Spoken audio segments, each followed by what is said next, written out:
আসসালামু আলাইকুম। যে যেখান থেকে আমার এই ভিডিওটা দেখছেন সবাইকে স্বাগতম বা শুভেচ্ছা জানিয়ে আমার এই ভিডিওটা শুরু করছি। আমি সকালবেলা ঘুম থেকে উঠে দেখি যে আমার বাড়ির সামনে মানুষের লোকজনের ভিড়। হঠাৎ করে দেখি আমার রাস্তা পর্যন্ত বন্ধ করে ফেলাইছে।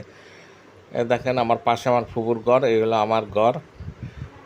আমি যে ঘরে ঢুকবো সেই রাস্তাটা আমার নাই।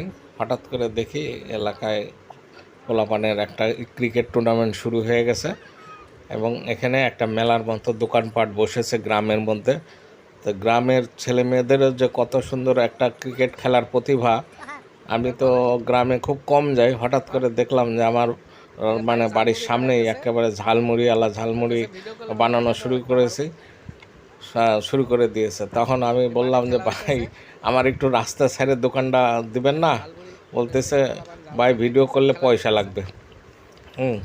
যাক, ভালো লাগলো। তারপরেও যে আমার দোকানের সামনে অনেক বড় একটা মেলার মতো রাস্তার উপরে বসে আছে এবং ওই যে দেখেন মাঠের মধ্যে যখন ধান কাটা শেষ হয়ে যায় তখন এই গ্রামের ছেলে মেয়েদের একটা সুন্দর ছেলেদের ক্রিকেট টুর্নামেন্ট শুরু হয় এবং এখানে তারেক চেয়ারম্যান আসছিল এবং একজন মহিলা কাউন্সিলর আসছিল, এসে তাদের ফাইনাল ফাইনাল খেলার জন্য উপভোগ করতেছিল গ্রামবাসী। এখানে একজন বয়োজ্যেষ্ঠ মুরব্বী আছে, উনি অনেক বয়স হয়ে গেছে আমাদের, হাসানের আব্বা। উনি অনেক বয়স্ক একজন ব্যক্তি এই গ্রামের মধ্যে।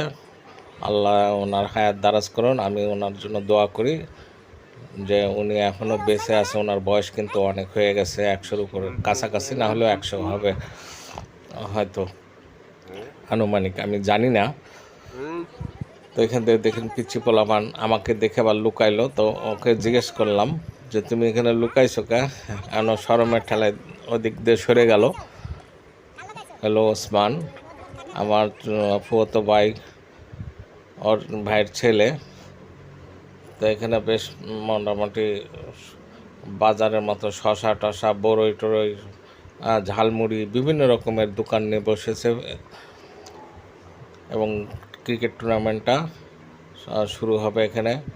তাই ওই জন্য আমি এলাকার মধ্যে একটু ঘুরে ঘুরে ভিডিও করলাম যে এগুলা তো সব সময় থাকবে না। আজ এখানে হয়তো মাঠ আছে, পরে বাড়িঘর আসবে, অবশ্য বাড়িঘর হয়ে গেছে। তো এই চিন্তা করেই আমি এই ভিডিওগুলো করলাম যে ভবিষ্যতে ওই যে আমার হালিম কাকা আসতেছে, হালিম কাকার লাগে একটু কথা বললাম যে আমি এখানে একটু কাজ করব, কোথায় কি পাওয়া যায়, কোন বাজারে গেলে সুবিধায় আলাপ করলাম। তো কাকা আমাকে বললো আগরপুর বাজারে গেলে সব কিছুই মোটামুটি পাওয়া যাবে। তো আমি আলাপ করে নিয়ে চলে গেলাম। কাকা খেলা দেখার জন্য মাঠের মধ্যে হাঁটতে শুরু করে দিল। এই হলো আমাদের গ্রামের মধ্যে একেবারে অসপাড়া গায়ে একটা গ্রাম, রমজানকাঠি গ্রাম। যাক, সবাই ভালো থাকবেন এই কামনায় শেষ করছি। আল্লাহ হাফেজ।